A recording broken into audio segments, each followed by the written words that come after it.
Hey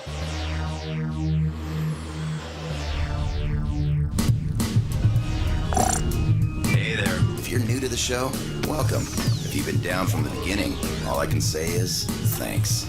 Time to push the button.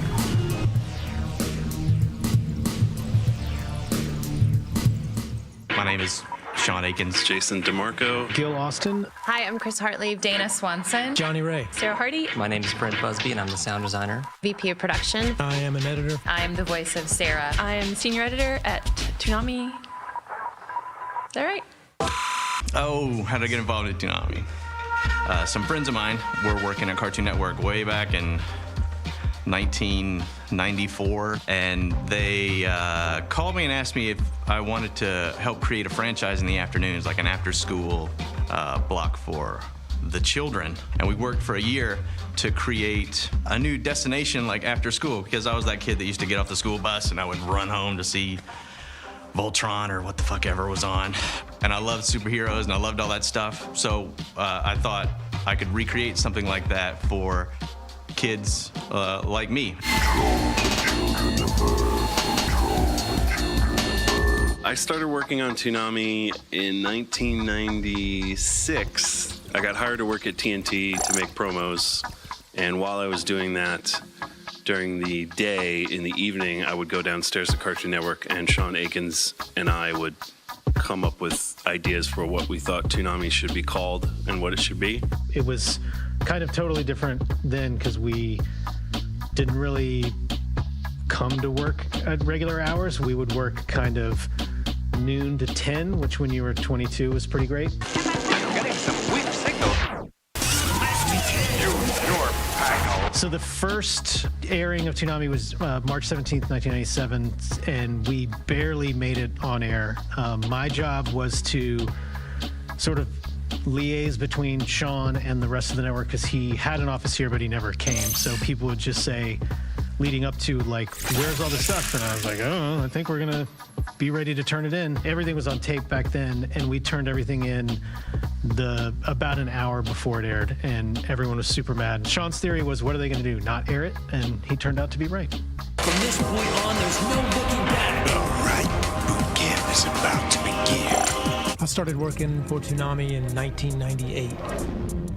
1 year after it started, I think my first project was actually editing the 1 year anniversary bumps. Transformers 90s style, the Beast Wars are coming up next on Toonami.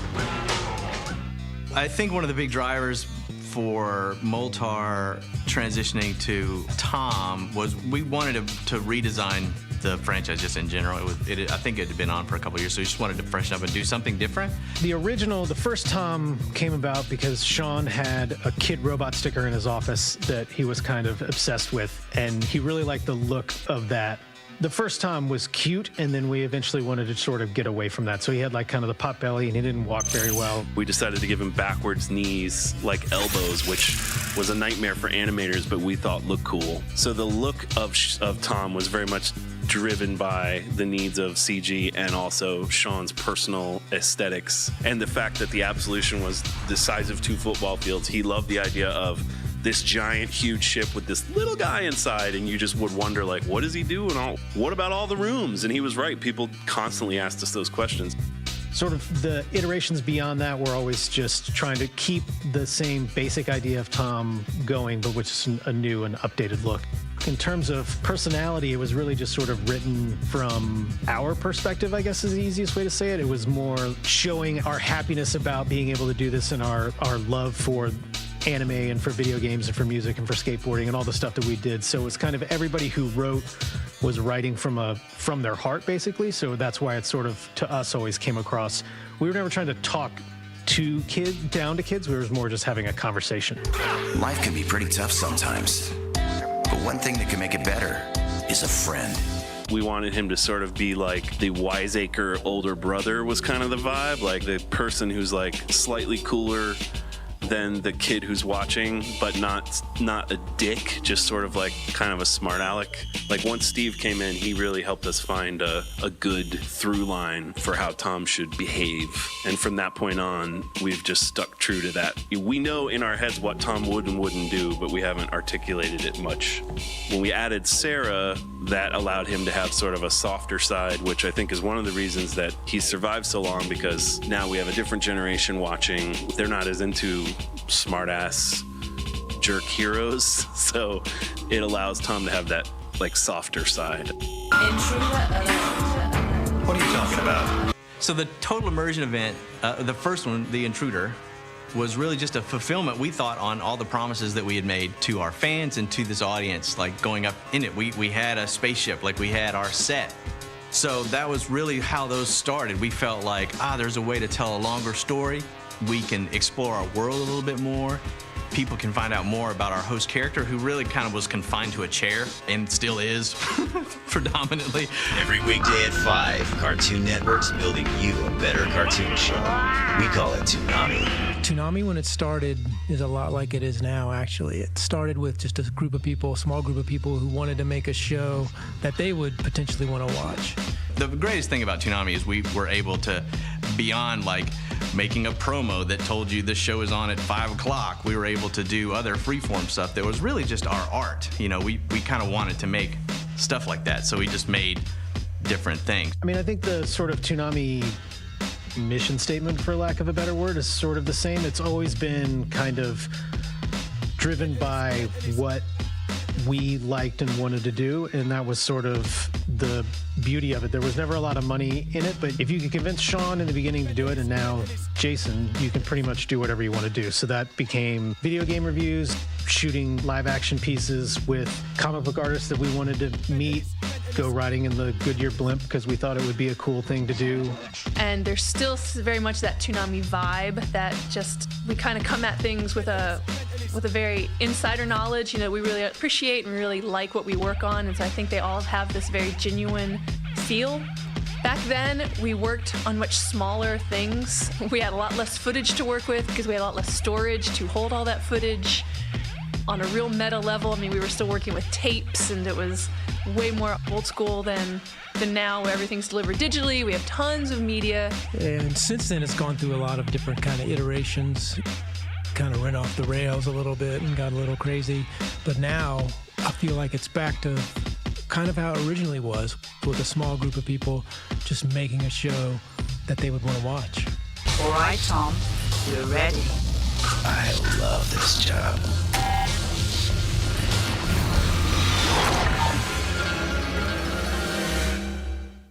Toonami came to an end just because, honestly, all things come to an end. When you make like TV stuff, or you make stuff for companies like this, they don't come in and they're like, guys, we're canceled today.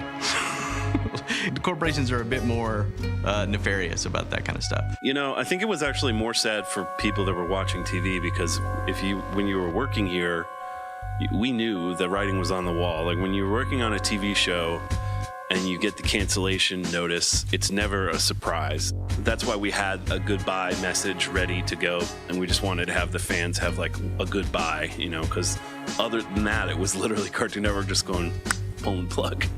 So, until we meet again, stay gold.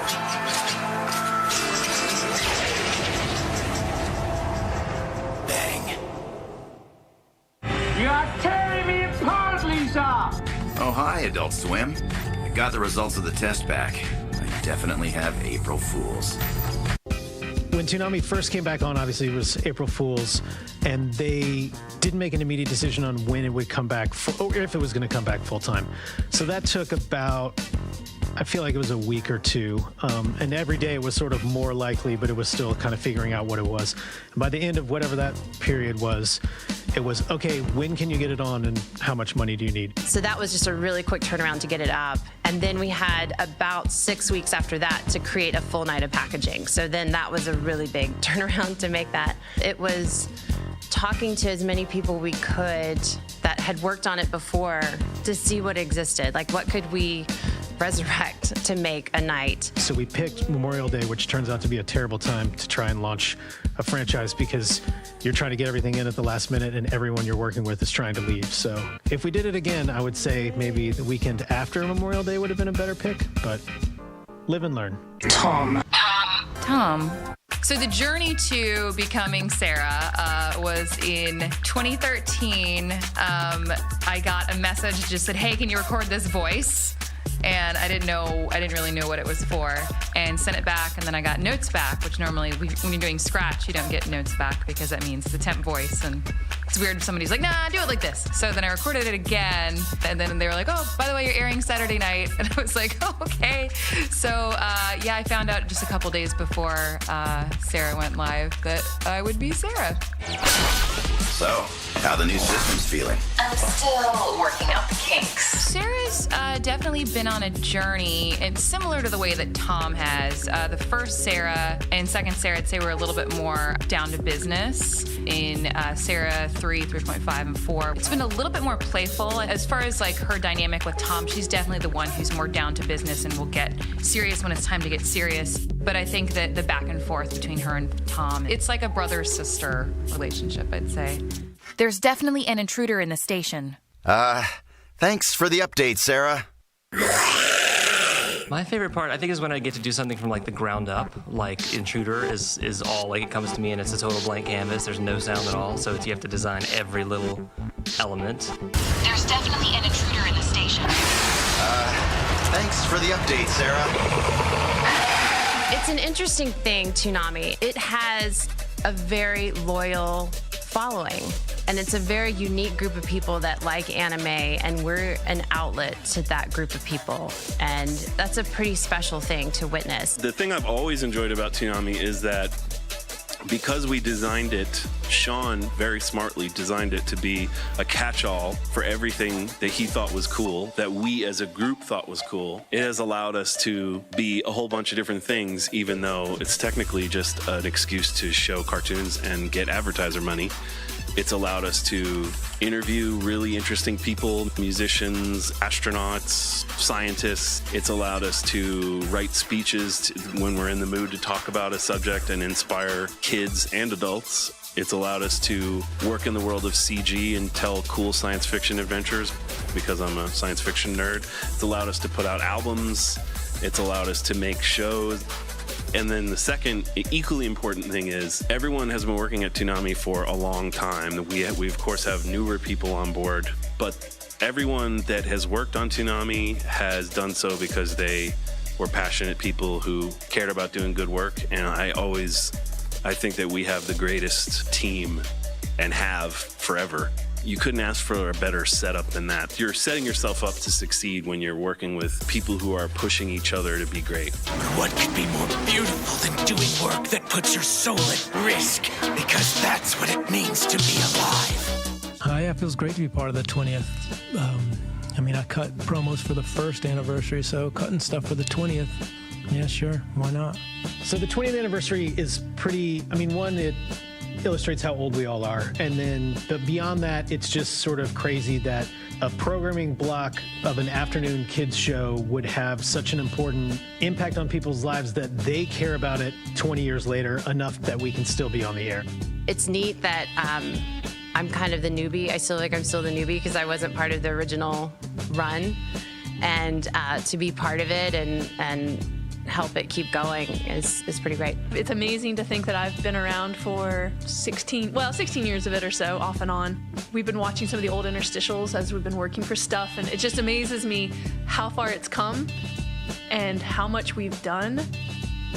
I feel like we just keep redefining and growing. Well, I'm just excited that it still exists and is ongoing. I don't know, I'm excited about all of it. We got the Samurai Jack stuff, that's been pretty fun, that's gonna be cool. And every time we do a redesign, that's always super fun. It feels pretty darn cool to be part of the 20th anniversary, like 20 years. I'm psyched that it's back. I think it deserves a place in the culture. I think it ushered in the most impactful wave of anime into the United States. I think it started, a movement is maybe overstated, but I think it started, it started something. Believe in yourself and create your own destiny. Don't fear failure. in general, Toonami's future is it's continuing to do these intruder events. They're pretty special. I mean, to be able to produce a 11 to 12 minute 3D animated episode every year is pretty great, considering we're just an on-air promo team. Everybody always asks, what is the next show going to be? And even though we've answered that question hundreds of times, we can't tell you. That question still comes up. So I'm sure what people would want to know is all the shows that are coming up, and we've got some pretty great stuff on the horizon, which I'm not going to talk about. I think this total immersion event that we're working on now, whenever it ends up airing, is going to be pretty great. I think technologically we're at a point where the animation has looked better than it ever has before. I think the last Intruder was when the spaceship's ripping out of the Earth and everything's falling down and it flies away. That's a pretty amazing shot. So I think it's going to look beautiful, and I think that the story is going to be something that people are not expecting, which is always fun to subvert people's expectations. I hope that they go to an ice cream store. Like, that's not really a plot point that's been introduced, but I think that Tom and Sarah eating a dessert of some sort. Like, I don't know how that would work with Tom's programming or the fact that Sarah can't leave the ship, but just like an ice cream drive-through.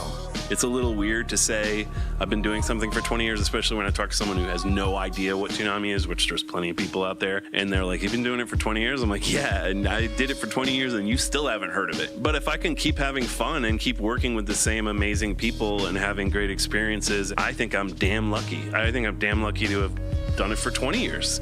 Always take pride in the lives that were given you. You've got 2 good legs, so use them. You're strong enough to make your own path. The last thing I would say is the main reason Toonami's been around for 20 years, besides the people who make it, are the people who watch it and the people who talk about it and the people who cared about it. We don't get to express our gratitude often enough for that degree of loyalty, but we all feel it all the time, which is why we work so hard. I mean, I've worked a bunch of different kind of editing jobs, but none have been this sort of level of fan interaction and just viewer interaction, like immediate interaction, which is amazing. I'd like to say thanks to our fans. It's not the reason why I do it, but it's really nice to know that it touches people and that people enjoy what we make, because we really do kind of think of that when we're making stuff. So thanks, everyone. You ready? I'm ready. Say the words, Tom. Oh, yeah. I still love this job.